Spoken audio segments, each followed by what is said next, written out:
Throughout our lives, we've been told that history is a factual recounting of the past. Dates, wars, kings, inventions. But what if history is actually a carefully edited script? What if the real truths were buried on purpose? This isn't just about conspiracy theories. It's about asking who controls the narrative of history and why. Today, we're going to uncover 5 of the biggest lies you've been taught. Some may shock you. Others may shake the very foundation of what you thought you knew. Let's start with one of the oldest mysteries of all time. We've all seen the pyramids, towering monuments of stone, standing defiantly against the winds of time. The story we were taught, that these pyramids were built 4,500 years ago by Egyptian slaves under the rule of powerful pharaohs. But what if that's not true? Modern archaeologists have unearthed clues that challenge this entire narrative. For instance, near the pyramids at Giza, they found workers' villages, complete with bread ovens, livestock remains, and personal belongings. Not the kind of conditions you'd expect for slaves. In fact, many scholars now argue these were paid laborers, skilled craftsmen who may have willingly built these structures.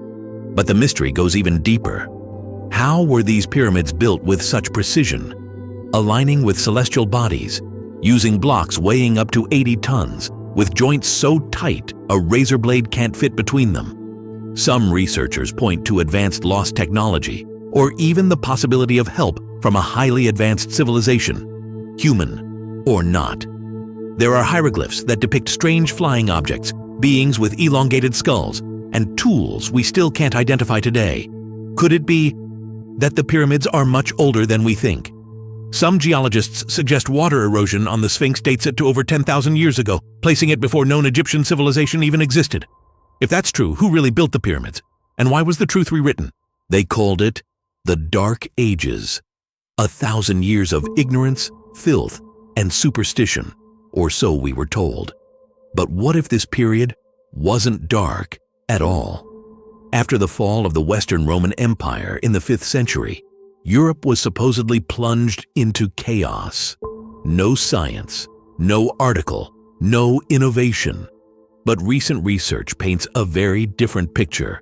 During the so-called Dark Ages, major universities were founded, architectural marvels like Gothic cathedrals began to rise, and countless classical texts were preserved, not by Western scholars, but by Islamic scientists and monks in isolated monasteries. While Europe was sleeping, the Islamic Golden Age in cities like Baghdad, Cordoba, and Samarkand was thriving with science, astronomy, medicine, and philosophy. Did you know? The foundations of algebra, optics, and even surgical instruments were being developed during this time. So why was this era painted so dark? Some believe the term Dark Ages was invented during the Enlightenment, a way for 17th century Western thinkers to glorify their own era by diminishing the past. Even stranger, many artworks and illuminated manuscripts from the early Middle Ages contain bizarre imagery, people in what appear to be spacesuits, flying discs in the sky, and devices that resemble modern technology. Are these just symbolic or proof that ancient knowledge was far more advanced than we admit? What if the darkness wasn't in the age itself, but in the effort to hide its brilliance? In 1492, Columbus sailed the ocean blue. That's how the rhyme goes. And according to our history books, he discovered America. But here's the thing, when Columbus arrived, millions of people were already living there. Complex civilizations like the Aztecs, the Maya, and the Inca. So how can you discover something that's already populated?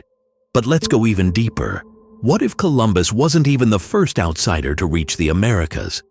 In 1960, archaeologists uncovered a Norse settlement at L'Anse aux Meadows in Newfoundland, Canada, dated around 500 years before Columbus.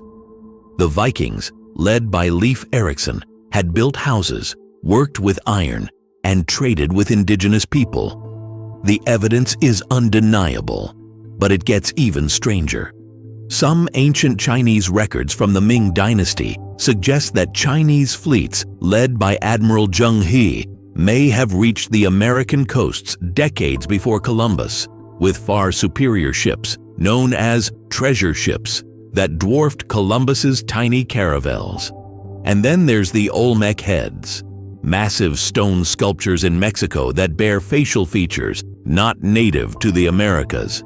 Some researchers believe they resemble African or Asian features, suggesting pre-Columbian transoceanic contact. Even more bizarre are the legends of the Hopi, Zuni, and other native tribes who speak of star people and beings from across the ocean arriving long before European sails touched their shores. Could it be that Columbus wasn't the beginning of American history, but the cover-up of a much older and more complex story? Leonardo da Vinci, the painter of the Mona Lisa, a brilliant inventor, a visionary scientist, a mind centuries ahead of his time. But what if he was also a rebel hiding truths inside his art? And what if the church knew and feared what he was trying to say?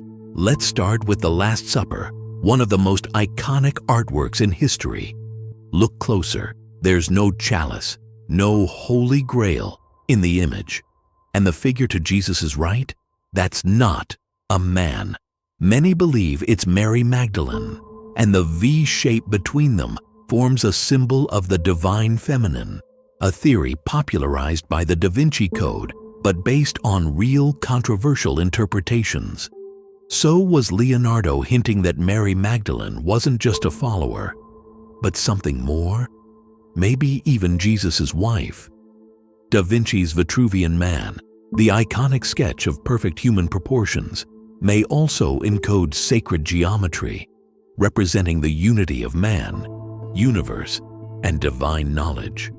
Some of his notebooks contain mirror writing, reversed Latin and Italian text that can only be read in a mirror. Why would he write this way?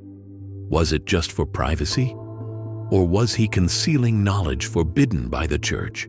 Even more cryptic are his inventions: designs of flying machines, tanks, and underwater diving gear, centuries before they could be built. Was he simply a genius? Or did he have access to knowledge lost from an ancient civilization? Whispers still persist that Da Vinci was linked to secret societies, like the Priory of Sion or Rosicrucians, protectors of ancient truths. So we ask again, was Leonardo a man ahead of his time, or a man from another time? Imagine this: humanity didn't start from scratch, but was reset. What if advanced civilizations existed long before our known history, and they were deliberately wiped from the record? Mainstream history says civilization began around 6,000 years ago, with Mesopotamia, Egypt, and the Indus Valley. But what about Göbekli Tepe in Turkey, a massive megalithic site over 12,000 years old, built with advanced astronomical knowledge? According to historians, people back then were supposed to be primitive hunter-gatherers. No agriculture, no math, no architecture. And yet, Göbekli Tepe features 20-ton stones arranged in astronomically aligned circles. Who built it? How did they move such stones without the wheel or metal tools? And perhaps more telling, why was it buried on purpose around 8000 BC? This isn't an isolated case. In India, underwater ruins off the coast of Dwarka suggest the presence of ancient cities that now lie submerged beneath the ocean, matching descriptions from Vedic texts. In Bolivia, Pumapunku features stone blocks cut with laser-like precision, as if made with machines we haven't even invented yet. Even Plato spoke of Atlantis, a once great civilization lost to the sea in a single day and night. Scholars dismissed it as myth until parts of his description began matching real geological data from around 11,600 years ago, the end of the Younger Dryas period, a time of global flooding, climate chaos, and possibly a planetary cataclysm.